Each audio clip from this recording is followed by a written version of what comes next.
தளபதி விஜய் அவர்கள் பார்த்தீங்கன்னா, கடந்த ஆண்டு துவக்கத்துல தமிழக வெற்றிக் கழகம் அப்படின்னு அவருடைய கட்சி பெயர அறிவித்தாரு. அறிவித்தது மட்டும் இல்லாம, அதுல ஒரு முக்கியமான அதிர்ச்சியான தகவலையுமே மென்ஷன் பண்ணியிருந்தாரு. அதாவது தான் கமிட் ஆகியுள்ள அத்தனை படை வேலைகளையுமே முடித்துவிட்டு, தான் முழுநேர அரசியல்வாதியாக செயல்படப் போவதாகவும், இனி நான் சினிமா படங்களில் ஒருபோதுமே நடிக்கப் போவதில்ல அப்படின்றத அந்த லெட்டர்ல மென்ஷன் பண்ணியிருந்தாரு. இந்த நிலையில பார்த்தீங்கன்னா, பல தளபதி ரசிகர்களுக்கு அதிர்ச்சியாக இருந்தது.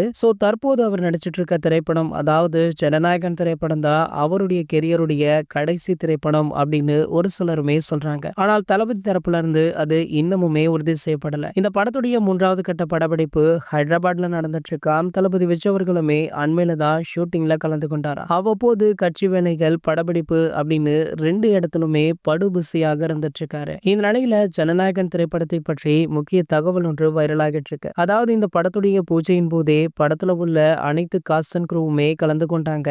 இவங்க மட்டும்தான் படத்துல இருக்காங்க அப்படின்னு பார்த்தா தற்போது மற்றும் ஒரு முக்கிய பிரபலம் என்ட்ரி கொடுத்திருக்காங்க. அதாவது நடிகை சமந்தா இந்த படத்துல ஒரு முக்கிய ரோல் பண்ணுவதாக சொல்லப்படுது. மேலும் பாத்தீங்கன்னா அந்த ரோலுக்கு சமந்தாவை சஜஸ்ட் பண்ணதே தளபதி விஜய் அவர்கள் அப்படின்னுமே சொல்றாங்க. சமந்தா, தளபதி விஜய் அவர்கள் இவங்க 2 பேருடைய காம்போல இதற்கு முன்னாடி வெளியான அனைத்து படங்களுமே செம்ம ஹிட் அடிச்சிருக்கு அப்படின்றதுனால இந்த படமுமே ஒரு மிகப்பெரிய வெற்றி படமாக அமையும் அப்படின்னு ரசிகர்களுமே வாழ்த்திட்டு இருக்காங்க. இது போன்ற சினிமா செய்திகளை பத்தி நீங்க உடனே தெரிஞ்சுக்க நம்மளுடைய தளபதி 360 அப்படின்ற நம்ம சேனலை சப்ஸ்கிரைப் பண்ணிக்கோங்க.